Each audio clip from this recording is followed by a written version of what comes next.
Welcome to whistle.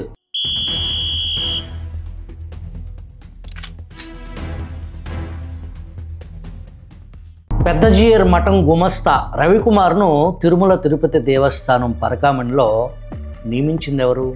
కొన్నేళ్లుగా పరకామణి సూపర్వైజర్గా విధులు నిర్వహిస్తూ నేను టీటీడీ ఉద్యోగిని కాను, ప్రైవేటు మఠం గుమస్తాను, నాపై విచారణ నిలిపివేయించాలని పరకామణి చోరీ కేసు నిందితుడు హైకోర్టు ఇచ్చిన తీర్పును సవాలు చేస్తూ స్టే కోరటం, కోర్టు నిరాకరించడం, పరకామణి దొంగ తరపున ఢిల్లీలో లాబియింగ్, సుప్రీంకోర్టుకు వెళ్ళటానికి సహకరిస్తున్న పెద్దలెవరు?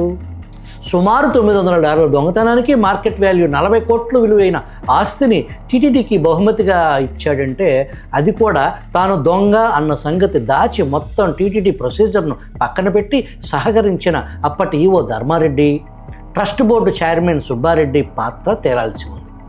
ఇదే సమయంలో బోర్డు ఎక్స్-అఫిషియో మెంబర్గా కొనసాగుతూ ఆ తదుపరి సుబ్బారెడ్డి స్థానంలో చైర్మన్గా వెలగబెట్టిన కరుటుగట్టిన రాజారెడ్డి భక్తుడు భూమన కరుణాకర్ రెడ్డిని హైకోర్టు సూచన మేరకు సిఐడి డీజీ నేతృత్వంలో బృందం విచారించింది. విచారణ అనంతరం పిట్ట కథలతో అసలు విషయం పక్కదో పట్టించి జారుకున్నారు. నిన్న విజయవాడ సిఐడి ప్రాంతీయ కార్యాలయానికి విచారణ నిమిత్తం నాటి ఈవో ధర్మారెడ్డి హాజరయ్యారు. సిఐడి చీఫ్ రవిశంకర్ అయ్యన్నార్ నేతృత్వంలోని దర్యాప్తు బృందం ఉదయం 11 గంటల నుంచి సాయంత్రం 3 గంటల వరకు దాదాపు 5 గంటల పాటు విచారణ కొనసాగింది. విచారణ సందర్భంగా పరకామణిలో చోరీకి ముందు ఆ తరువాత టీటీడీ ఈవోగా మీరే ఉన్నారు కదా, ఈ వ్యవహారంలో ఎందుకు చర్యలు తీసుకోలేదు? నిందితుడు రవికుమార్ పరకామణిలో ఎన్నేళ్లుగా చోరీ చేస్తున్నాడు, ఈ సొత్తుతో ఎక్కడెక్కడ ఆస్తులు కొన్నాడు అనే అంశంపై టీటీడీ విజిలెన్స్తో ఈవో కనీస బాధ్యతగా నిందితుడిపై దర్యాప్తు ఎందుకు మీరు చేయించలేదు అని విచారణ అధికారులు ప్రశ్నిస్తే తాను నియమ నిబంధనలకు అనుగుణంగా వ్యవహరించానని ధర్మారెడ్డి బొంకినట్లు తెలిసింది. దొంగ చేతికి పరకామణి తాళాలు అప్పగించిన ఈవో అధర్మారెడ్డి నుంచి ఇంతకంటే ఏం ఆశిద్దాం? నిందితుడికి శిక్ష పడేలా చేయాల్సింది పోయి రాజీకి ఎందుకు సహకరించారు? నిందితుడి నుంచి దొంగ ఆస్తులను గిఫ్ట్ డీడ్గా తీసుకోవటం వెనుక ఎవరి ఒత్తిడి ఉంది? ఈవోకు తెలియకుండా ఫిర్యాదుదారు ఏవిఎస్ఓ సతీష్ కుమార్ రాజీ చేసుకోగలరా అని నాటి సివిఎస్ఓ ప్రస్తుత తూర్పుగోదావరి ఎస్పీ నరసింహ కిషోర్ను విచారణ అధికారులు ప్రశ్నించారు. ఎస్పీ నరసింహ కిషోర్ను సిఐడి చీఫ్ రవిశంకర్ అయ్యన్నార్ ప్రశ్నించినట్లు సమాచారం. దాదాపు 2 గంటల పాటు దర్యాప్తు బృందం ఎస్పీ నరసింహ కిషోర్ను విచారించినట్టు సమాచారం. ప్రధానంగా చోరీ కేసు రాజీ వెనుక ఎవరి ఒత్తిళ్లు ఉన్నాయనే కోణంలో వివరాలు రాబట్టినట్టు సమాచారం. దర్యాప్తు అధికారులు ధర్మారెడ్డి తీసుకున్న నిర్ణయాలు, దస్త్రాలు ముందు పెట్టి మరి వాటి ఆధారంగా ప్రశ్నలు సంధిస్తే చెమటలు పట్టిన అధర్మారెడ్డి తెలియదు, గుర్తులేదు, మర్చిపోయా అని నిందితుల కామన్ మంత్రం వాడినట్లు తెలిసింది. పచ్చి నిజాలు మాత్రమే చెప్పే పతివ్రత పత్రిక సాక్షి నిన్నటి పరకామణి చోరీ కేసు విచారణ వార్తను లేపేసింది. ఎంత వెతికినా ఆ వార్త మీకు కనిపించదు.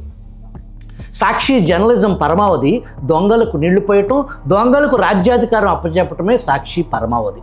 కోట్లాది మంది భక్తుల మనోభావాలకు సంబంధించి దేవుడు సొమ్ము దొంగతనం వార్తను నిస్సిగ్గుగా దాచేసిందంటే ఏమనాలో కామెంట్ రూపంలో మీరే తెలియచేయండి.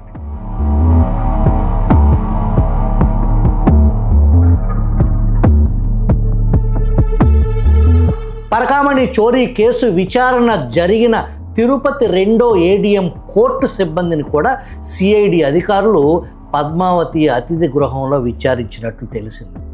ఎవరి అనుమతితో లేదా ఎవరి ఆదేశాలతో కోర్టులో ఈ కేసు రాజీ అంగీకారం జరిగింది, లోక్ అదాలత్లో కేసు రాజీకి సంబంధించిన నిబంధనలు ఏంటని వివరాలు సేకరించినట్లు తెలిసింది. కేసు రాజీ సమయంలో టీటీడీ నుంచి ఎవరెవరు వచ్చారు, సంతకాలు పెట్టింది ఎవరు అనే ప్రశ్నలు వేసినట్లు తెలిసింది. మరోపక్క ఫిర్యాదుదారు సర్కిల్ ఇన్స్పెక్టర్ సతీష్ కుమార్ కోర్టులో దొంగతనం కేసు రాజీ కోసం లోక్ అదాలత్ పిటిషన్పై సంతకం పెట్టింది సతీష్ కాదు అని మృతుడు సతీష్ కుటుంబ సభ్యులు ఆరోపిస్తున్నట్లు వార్తలు వస్తున్నాయి. దేవుడు సొమ్ము దొంగల పాలైంది. దొంగలను కాపాడటానికి ఎఫ్ఐఆర్ నమోదు నుంచి లోక్ అదాలత్ వరకు మరొక పక్క నిందితుడి ఆస్తులను గుట్టు చప్పుడు కాకుండా టీటీడీ నిబంధనలు అన్నింటినీ పక్కన పెట్టేసి దొంగ ఆస్తులను దేవుడికి బహుమతిగా ఇప్పించటాన్ని, ఈ మొత్తం వ్యవహారంలో దేవుడు అనే భక్తి, భయం, కనీస మర్యాద కూడా పాటించకుండా తిరుమల ప్రతిష్టను మంటగలిపిన రాజకీయ కీచుకులను ఎవరు శిక్షించాలి? లేని పింకీ డైమండ్పై రాద్ధాంతం చేసిన రాకాసిమూక పరకామణి చోరీ కేసులో నోర్లు పడిపోయాయి. నిత్యం హిందుత్వ, పేటెంట్ రైట్స్ మావే అని జబ్బలు చరుచుకునే భారతీయ జనతా పార్టీ పెద్దలు కానీ, పీఠాధిపతులు కానీ, నేను పెద్ద జీయర్ మఠం గుమస్తాను అని నిందితుడు రవికుమార్ హైకోర్టుకు వెళితే పెద్ద జీయర్ మఠం కానీ, ఈ చిన్న జీయర్ మఠం కానీ, మరే మఠం కానీ ఇంతవరకు స్పందించకపోవటం ఎలా అర్థం చేసుకోవాలి? దేవుడి సొమ్ము దొంగతనంలో కూడా మన దొంగ, మన మంచి దొంగ అనే విభజన ఉంటుందేమో ఇప్పటి వరకు మనకు తెలియదు. ఇకపోతే కూటమి ప్రభుత్వం వచ్చి 1.5 ఏడాది దాటిపోయింది. ఒక జర్నలిస్ట్ పిల్లివేయటం హైకోర్టు ధర్మాసనం చాలా సీరియస్గా స్పందించబట్టి ప్రజలకు, వెంకటేశ్వర స్వామి భక్తులకు ఏం జరిగిందో, ఏం జరుగుతుందో తెలుసుకునే అవకాశం లభించింది. మరి అధికారంలో ఉన్న కూటమి పెద్దలు దీనిపై పెదవి విప్పకపోవటానికి కారణం ఏంటి? కోర్టు దృష్టి పెట్టకపోతే పరకామణి చోరీ నిందితులు పునీతులుగా దేవస్థానంలో నేటికి కొనసాగుతూనే ఉండేవారు. కోర్టు ఆదేశాలతో మాత్రమే కేసు విచారిస్తుంటే పరకామణి ఫిర్యాదుదారు సతీష్ ఆత్మహత్య చేసుకున్నాడని కరుడుగట్టిన మాజీ నక్సలైట్ భూమన కరుణాకర్ రెడ్డి రెడ్ బుక్ వేధింపుల కారణంగానే అని కోడి కుయ్యటానికి ముందే కుయ్యటం వెనుక కారుకోతలకు కారణం సిఐడి కనిపెడుతుందా? ఈరోజు సిఐడి విచారణ ఎదుర్కోవాల్సిన నాటి టీటీడీ చైర్మన్ సుబ్బారెడ్డి గొడ్డు చలిలో హుటాహుటిన ఢిల్లీ ఎందుకు వెళ్ళారో వచ్చే ఎపిసోడ్లో తెలుసుకుందాం.